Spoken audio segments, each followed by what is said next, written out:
रायगड जिल्ह्यातील माणगाव तालुक्यातील भिरा पाटणूस येथील प्रसिद्ध देवकुंड धबधब्यावर 12 जुलै रोजी घडलेल्या दुर्दैवी दुर्घटनेत पुणे जिल्ह्यातील चाकण येथून फिरण्यासाठी आलेल्या 20 जणांच्या पर्यटकांच्या गटातील 2 तरुणांचा बुडून मृत्यू झाला होता। 13 जुलै रोजी दुपारपर्यंत SVRSS rescue team, Kolad Shelar मामा रेस्क्यू टीम, भिरा पोलीस प्रशासन तसेच स्थानिक ग्रामस्थ आणि स्वयंसेवक यांच्या संयुक्त प्रयत्नातून विष्णू ढोक आणि गोपाल राठोड या दोन्ही तरुणांचे मृतदेह बाहेर काढण्यात यश आले।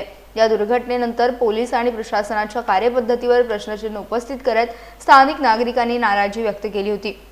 या पार्श्वभूमीवर माणगावचे पोलीस निरीक्षक संजय बांगर यांनी पत्रकार परिषद घेऊन संपूर्ण घटनेचा क्रम, बचाव कार्य आणि प्रशासनाने केलेल्या कारवाईची माहिती दिली।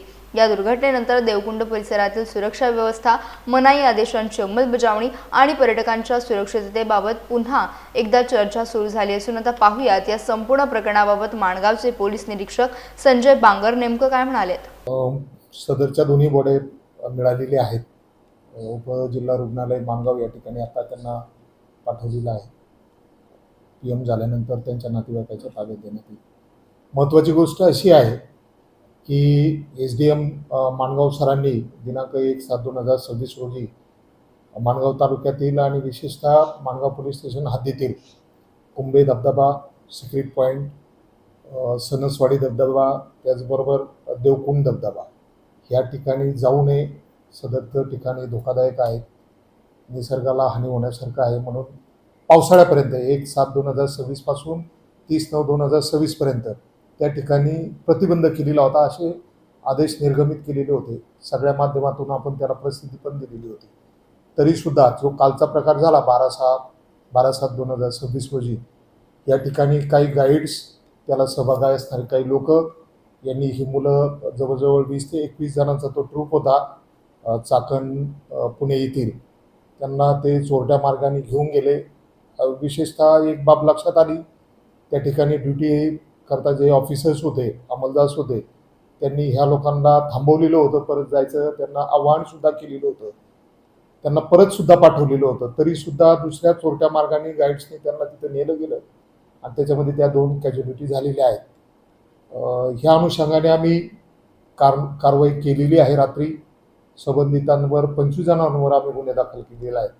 त्याच्यामध्ये ती मुलं पण आली, कारण त्यांनी यायला पाहिजे नव्हतं, त्यांना माहीत होतं का आपण इथे यायला नाही पाहिजे होतं, तरीसुद्धा ते आलेले होते।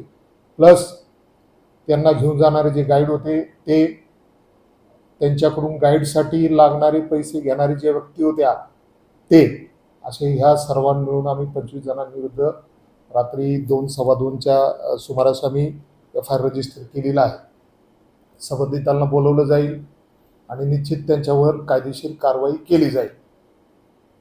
सर, या प्रकरणी आता नवीन अजून काय आरोपींची संख्या वाढणार आहे किंवा कलमांमध्ये काही वेगळेपण असणार आहे का? ह्या बाबतीमध्ये आम्ही तपास करून आम्ही नंतर आपल्याला सांगू।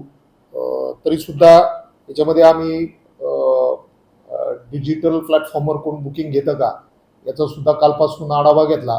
त्याच्यामध्ये असं दिसून आलं, काही जी लोक आहेत ते ऑनलाईन बुकिंग घेतलेली आढळून आलेत। यांच्या विरुद्ध सुद्धा आज आम्ही आता एक FIR नोंदवत आहोत। जी लोक ऑनलाईन इंस्टाग्राम किंवा बाकीचे ॲप्स असतील यावर पब्लिक किंवा पर्यटकांना आवाहन करतात, तुम्ही या ठिकाणी चालू आहे म्हणत त्यांना ज्ञात आहे की हे बंद आहेत सुद्धा, तरी हे करतात, त्यांच्या विरुद्ध आज आम्ही अजून एक FIR नोंद करीत आहोत।